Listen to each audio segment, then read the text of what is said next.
The next team is Doodh Bhandar is the name of the team. They are going to be led by Siddha Tata and Shalaki Joshi from Harvard Business School. Good afternoon. This is Gonti, a 41-year-old rural South Indian woman.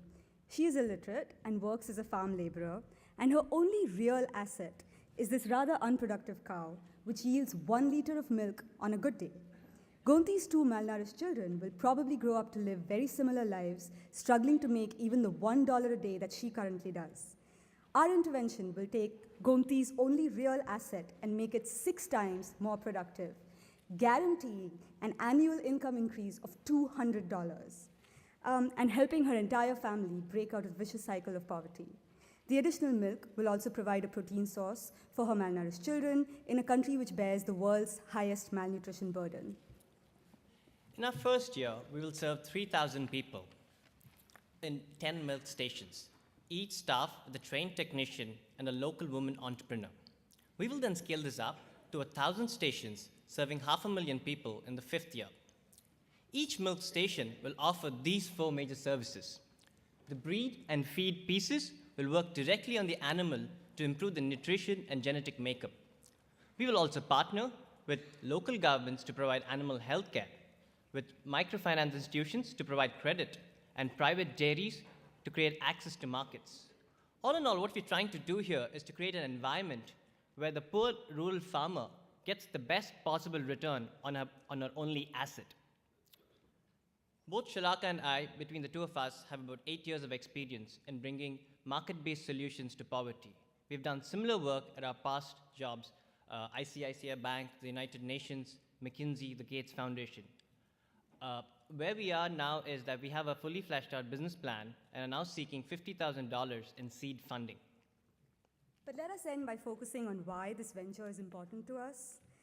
We'd like to play a small role in Gonti's success, in increasing her income, in building a more secure future for her children, and really the power and the potential of replicating her story 10 million times. Thank you.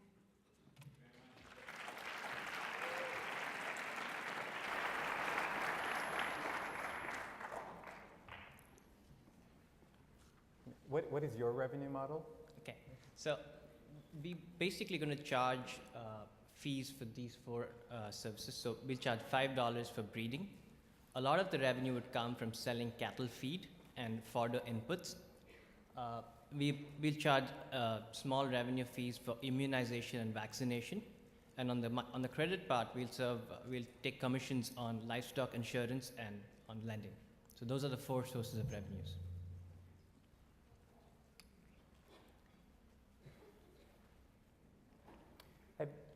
Have you given any thought to other areas of the world and other animals that this technology may be applicable to? So currently, the biggest potential is in cows and buffaloes because that's the asset that's owned. But there are parts of eastern India where you have sheep and goats, but it's not as powerful as an idea as it is with cows. So this is specifically India focused? Yes. How will you reach the farmers? So I think the key to reaching the farmers is to hire the local woman entrepreneur, and what we're hoping to do is to leverage the already existing network of self-help groups in particular that exists both as a government of India mandate but also with non-profit and private sector players, and we're really hoping to leverage our personal kind of networks in order to make that break into sort of rural India and reach these people. But I think that the local woman entrepreneur is key because she will then play a very strong advocacy role in the personal social networks that she has within those areas. Otherwise, it's a compelling value proposition in itself because you're increasing your income by $200 a year. So I think the combination of the two should hopefully work.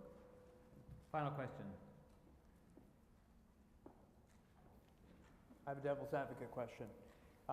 If the idea here is to get increased nutrition into kids, would the money spent on